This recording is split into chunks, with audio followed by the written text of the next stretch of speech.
Live now to the Finance Minister who joins us from Perth this morning. Thanks so much for your time, Matthias Cormann. You're working on a stimulus package at the moment.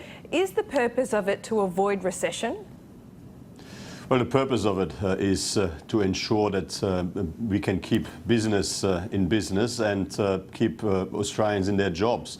And obviously, we are going to enter a pretty challenging period, both from a public health and from an economic point of view. But we also know that on the other side, there will be a strong recovery, and we want to ensure that we put Australia in the strongest possible position to maximise the strength of the recovery on the other side of the challenging period we're about to enter into. Treasury yesterday outlined a 0.7% hit to the GDP in the June quarter. Is that about what you were expecting? Well, obviously we take advice on these things. I mean, the Treasury Secretary yesterday indicated, consistent with what the RBA Deputy Governor told Senate estimates on Wednesday night, a 0.5% hit to the March quarter. We are obviously, working our way through how we can ensure that through this challenging period ahead of us and beyond, we put ourselves into the strongest possible position. I mean, it is important to note that what the December national accounts showed, that the fundamentals of the Australian economy are sound. Economic growth was strengthening, employment growth remained very strong.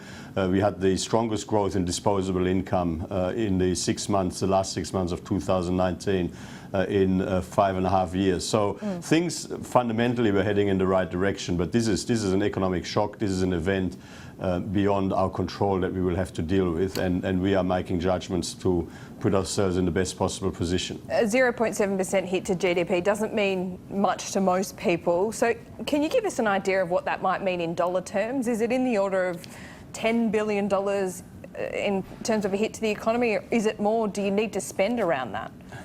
Well, look, I mean, this is all other things being equal, and we're obviously making decisions to ensure that we keep the economy growing and that we put ourselves in the best possible position for the strongest possible recovery on the other side. Now, we are making judgments to, and we will be providing stimulus through the short term, but while keeping a very careful eye on the long-term structural health and sustainability of our budget position nevertheless. And I mean, these are the judgments that we will be making over the next little while, and I mean, people should expect an announcement in relation to a stimulus package well before budget time. Well before budget time, does this mean we're looking at the June quarter now, you have this ready to roll well before the 1st of April?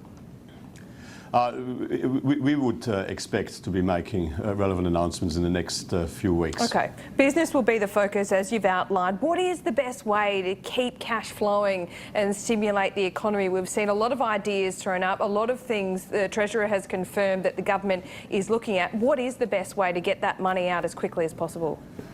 Well, in the end, you've got to consider what the problem is that we're dealing with, and because of the level of uncertainty and anxiety, generated by the risk of the coronavirus spreading, one of the effects, is obviously an impact on investment. Investment needed to be boosted in any event, but this coronavirus economic shock will have a further downward effect on business investment. So we really do need to find ways to incentivize business to bring forward investment decisions in anticipation of a strong recovery on the other side of the challenging period we're about to go into. And so whatever we can do to unlock business investment, to keep business in business, to ensure that business keeps Australians in jobs as we go through this period, I mean, these are the sorts of things that we obviously got to very much focus on. Yeah, it's about keeping people spending as well. Economists are saying perhaps a one-off increase to the New Start allowance might be a good way to get cash flowing in the economy. Is that on the cards? Look, no, we're not. I'm not going to start speculating here on what we will and won't do. What I will say is our focus is on making sure that business remains in business, that business keeps Australians in jobs, and indeed we want to ensure that the that we bring forward investment that will help us strengthen growth beyond this period. And beyond that, what other measures might sensibly be able to be pursued? I mean, these are matters for discussion over the next few days and weeks. Fair enough. So business the focus here. Will there be any relief for individuals? Well, again, I'm not going to go through a shopping list of measures. I mean, we're talking, we're taking advice. We're discussing these matters, with Treasury, Finance. We've had a discussion earlier this week with the Governor and Deputy Governor of the RBA. We've had the Deputy Prime Minister write to state and territory governments to identify any infrastructure projects that we might be able to get cracking on swiftly. So, I mean, look, across the board, we are assessing what needs to be done. We're looking for opportunities to make targeted, responsible, scalable interventions to obviously support the economy through this period. Don't expect checks in the mail, though. We will not be pursuing a cash splash in the sort of reckless Rudd Gillard fashion, no. You did vote for it during the GFC. Your side of politics? No, well, that is.